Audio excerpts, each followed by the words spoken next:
Well, good afternoon, everybody. It's really great to see all the recognizable faces that are out in the crowd.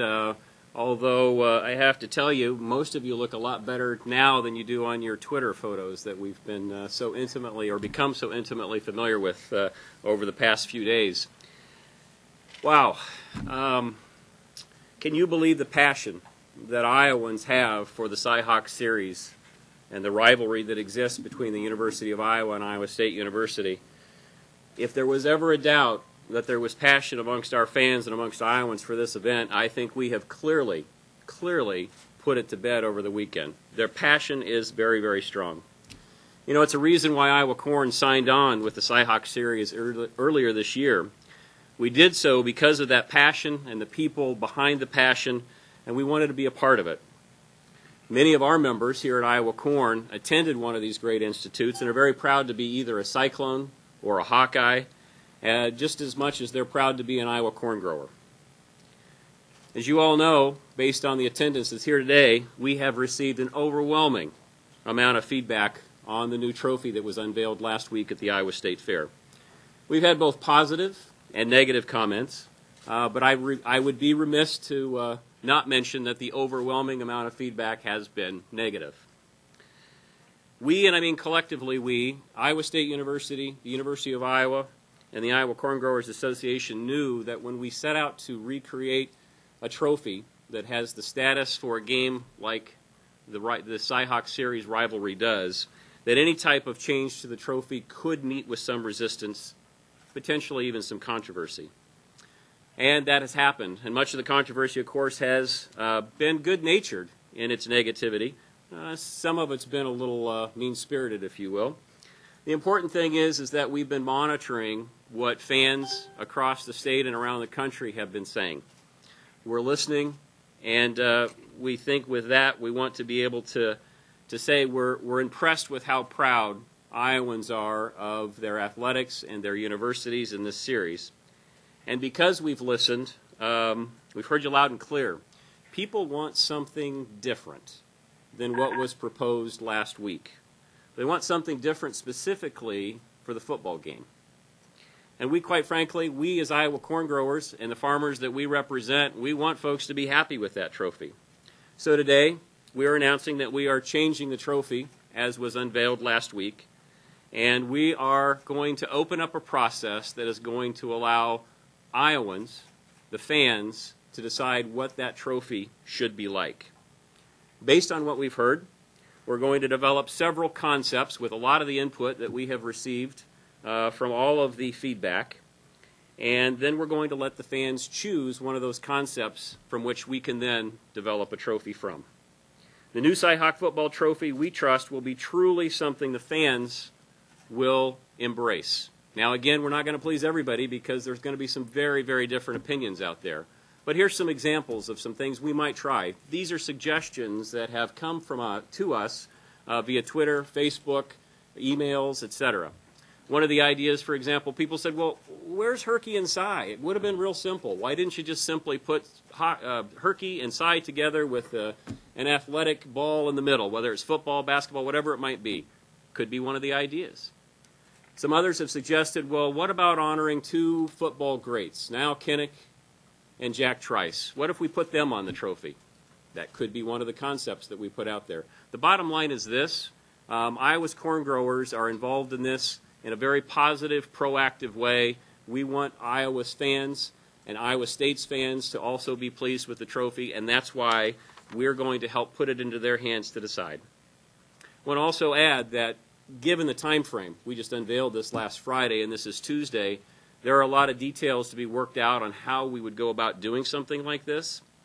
We are developing a plan for an interim trophy on September 10th at the big game. We don't have all the details worked out, so we're going to ask for the fans' patience as you allow us to do this in the right way, which means take the time to make sure we can roll it out and get it correct.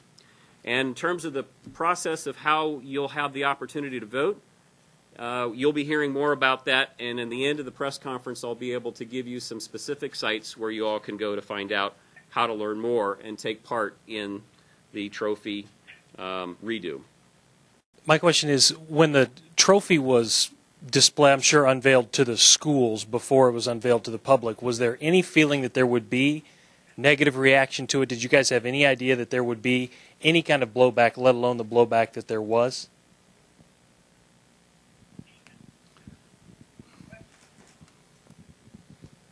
The University of Iowa certainly, as I said, we were engaged in the process, and we had approved the proofs, and we knew going in the reality of this process. You weren't going to please everyone with one trophy. You commit to an idea, you execute that idea the best you can, and then you watch to see the reaction. We aspired to do something above a football trophy. We aspired to celebrate Iowans and the characteristics of Iowans, and perhaps we missed the mark. We learned from that. How much of this was fan feedback, and how much of this decision was based on the media possibly getting things fired up at all? You want to take that one? I was going to hand it to Craig, but you volunteered. I shouldn't have done that. I think I'll answer the question this way, and this would be the honest answer.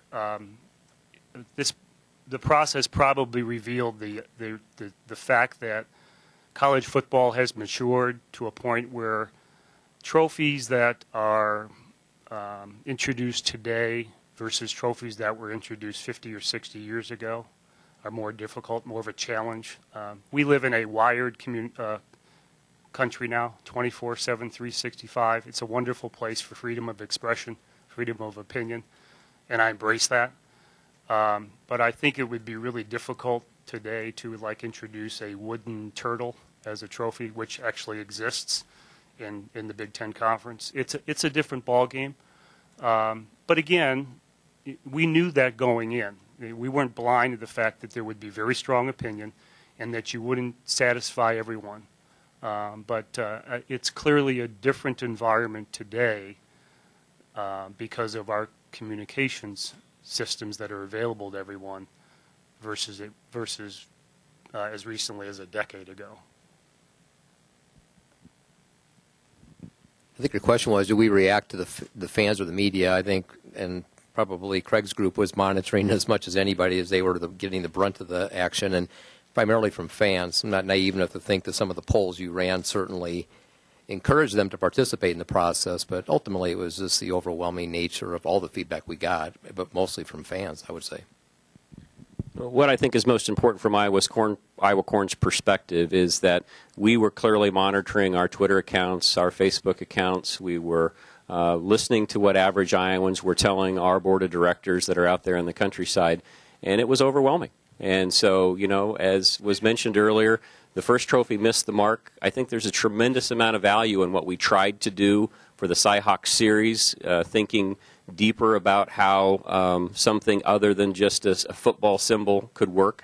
But at the end of the day, we really did listen to the fans, and that's why we've come up with wanting to make sure we go back to the fans and say, what do you then want it to be? If this is the people's game, it should also then be the people's trophy, and we're going to let the public help us decide that. I ask this of all three. You mentioned at the beginning that some of the negative reaction was good-spirited, but you said some of it wasn't. How mean was it? I mean, what were some of the things you were hearing? And then I want to address that to both gentlemen from Iowa and Iowa State. What were you guys hearing on the negative side, you know, from your standpoints?